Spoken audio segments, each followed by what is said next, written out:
This is for the young guy trying to get started, so stay tuned. Got tips for you with this estimating thing that I do, my career, my engineering career, and let's get right into it. So, the number one thing that you're going to have to, not number one as in the most important, but number one as in how we're going to start this list is just your skills.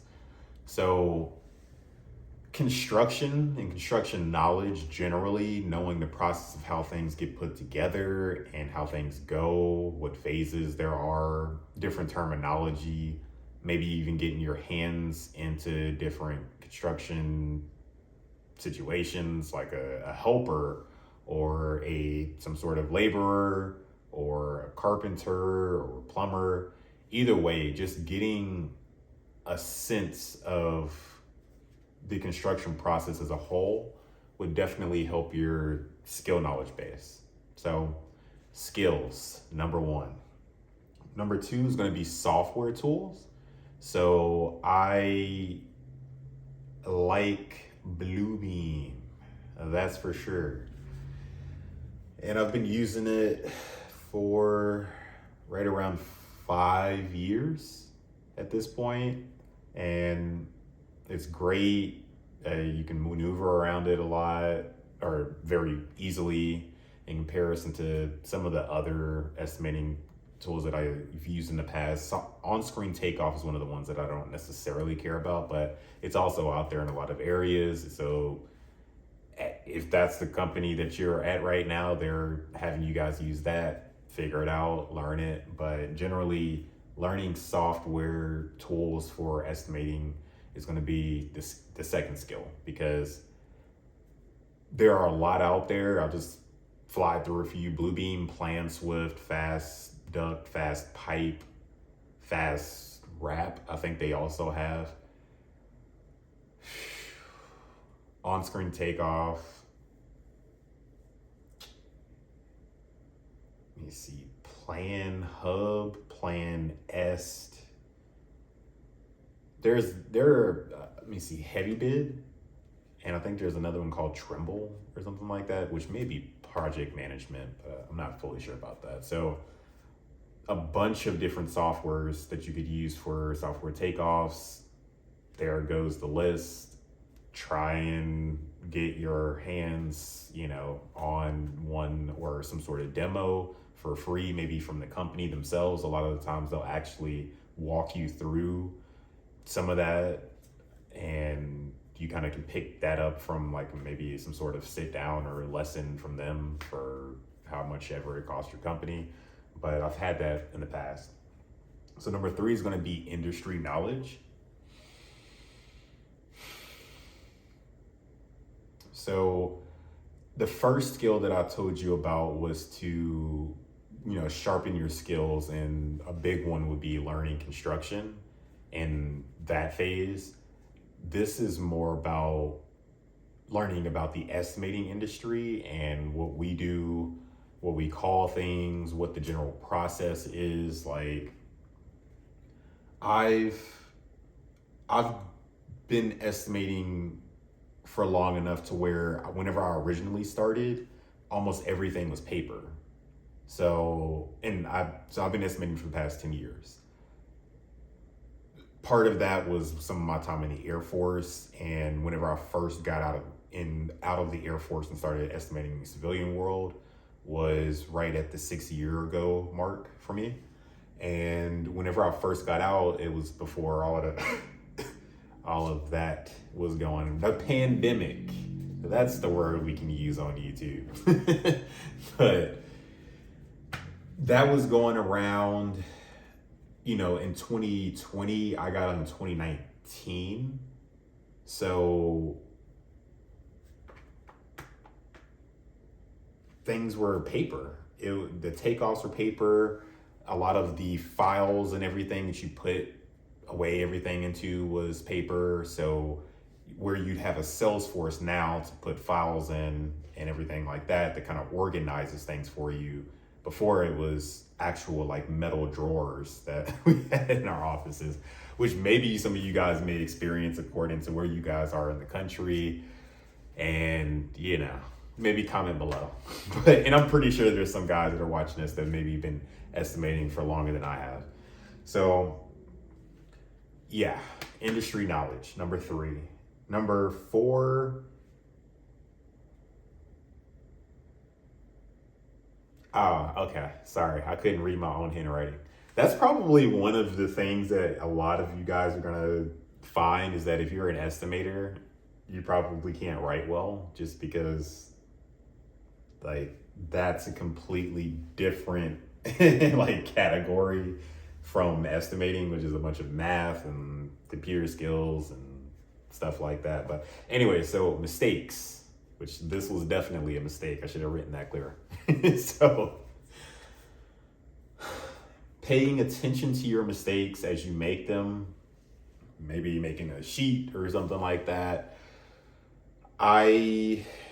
For things that I need to remember a lot, I put Post-it notes all over my desk area, which that's probably, a massive key, maybe not. Maybe plenty of you guys do the exact same thing, regardless of what career field you're in, or if you're transitioning, or if you're already in estimating.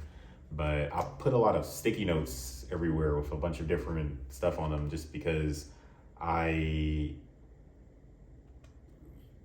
want to be able to remember things that are coming up, and there's always things due here and there. There's always things changing, people going from this company to that company, and just, a lot of changes that happen in estimating, and keeping up with things, sticky notes. So career advancement and certifications. So definitely, look into being able to move up the ladder from estimator to, maybe even intern to estimator to senior estimator, and then from senior estimator, normally, chief estimator, and then like a pre-construction manager eventually as you kind of go up the rungs. So know where your next move can be, so you don't just stay, I guess, as an estimator forever. Eventually maybe 8 to 10 to 12, somewhere in there type of years, you're going to want to start kind of moving up the ladder. So, and certifications, like a lead certification, and like your professional engineer license stamp, PE. There are a few other certifications that you can get that are somewhat relevant in the estimating career field, and will definitely make you look good. So look those up. Ask ChatGPT. And we're going to get to that later in this list, actually. And let me see. So career goals, kind of more of what I was just saying, but let's just go salary with this side of things, since I just went titles with the other side of things. So starting off between, 40 to 50,000 a year. This is all Arizona numbers. Your state may vary. Your state, your city, wherever you are in the world may vary. So career goals, 40 to 50 to start off in Arizona. Maybe the 3 to 5 year mark, you probably hit at 100 or over 100. And if you count the time that I spent in the Air Force, so the very first 4 years of my life, or of me being an estimator, that was maybe like 50 for me. So I came out at like 40, like a little bit less than 50,000 whenever I came out. So estimating kind of was a good kind of branch off from the Air Force. But actually out here in the civilian world, 3 to 5 years to 100,000, and maybe, I haven't got there yet, so I don't want to comment on 200,000, but eventually. So career goals, set them. Salary was one of the ones for mine, obviously, since that's kind of the one that I mentioned. So, and then industry trends, the last one. I stopped counting. Let me see. We're at number 8. Yeah. So, industry trends, AI, look out. I'm not gonna say, no, not. I guess look out for new things, new tools that come up because it can make your job a lot easier to be able to use a software that pretty much does most of the takeoff, and then you pretty much interpret that because reasoning isn't already all like completely solved for these models. So you're gonna still need to be there, just like a software engineer is gonna need to be there to make sure the things are going right or whatever for some software stuff. Estimators, senior estimators, chiefs. We're going to still need to be here to, make sure things go right. And I don't really know if a software that can do everything right now, at least, or not one that I've been using or had access to. ChatGPT, a great friend for making sure your emails are where they need to be and kind of making templates for you for interactions through email, being able to price things out, possibly if you just don't have that price, or maybe give you a good estimate for different things. Being able to look up really quickly, like taxes, for instance. If you need to put that on your bids, you can do it like that.